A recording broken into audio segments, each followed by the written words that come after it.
আপনারা দেখছেন SR24x7 news. এই উদ্যোগ নিয়েছে কমিটি, তাদের সকলকে ধন্যবাদ। পুজো সুন্দরভাবে হচ্ছে এবং মনের অন্ধকারটা দূর করতে হবে, মা সেটাই বলে যাচ্ছে, এবং সমাজের মধ্যে অন্ধকার দূর করতে হবে।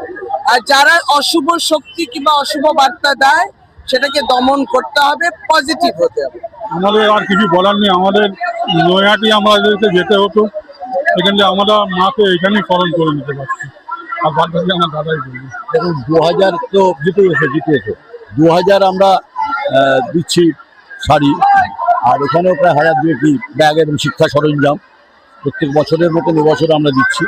আমার পাশে ভাই জিতু রয়েছে, জিতু সিং নাড়ু আছে, হচ্ছে আমাদের সেক্রেটারি হুকিরাম ছিল।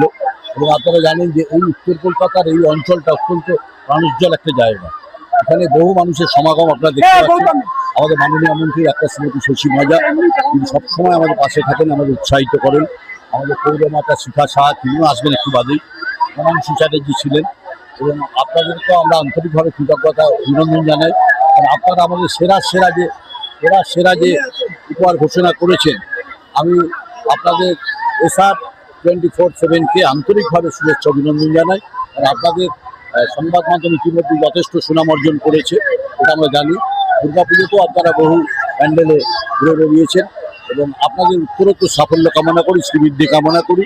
এবং শোভাবাজারের বড় মা আপনারা জানেন, যেটা ভিকুরাম ভাই বলছিল যে আমাদের এখন নৈহাটি যেতে হয়, তো নৈহাটিতে যাওয়ার যে একটা আস্বাদন আমরা এইখানে থেকে পাচ্ছি, কটা দিন আমরা এটাই আমাদের কাছে পরম পাওয়া। 15 ইয়ার্স, 15 বছর আমরা পাওয়া, মানে 15 বছরে তার মধ্যে বড় মার পুজো হচ্ছে আমাদের 6 বছর ধরে। 6 বছর ধরে আমাদের এখানে বিভিন্ন শিক্ষা সরঞ্জাম প্রদান দেখছেন, শাড়ি প্রদান করা হয়, এবং আপনাদের রক্তদান উৎসব থেকে শুরু করে বিভিন্ন ধরনের, কোনো কারো বিয়ে হচ্ছে না, হুকিরাম ভাইয়ের কাছে, জিতুদের কাছে আসে, তারা তাদের পাশে দাঁড়ায়, বিভিন্ন ধরনের। আপনাদের অনেক শুভেচ্ছা, অনেক অভিনন্দন, অনেক ধন্যবাদ।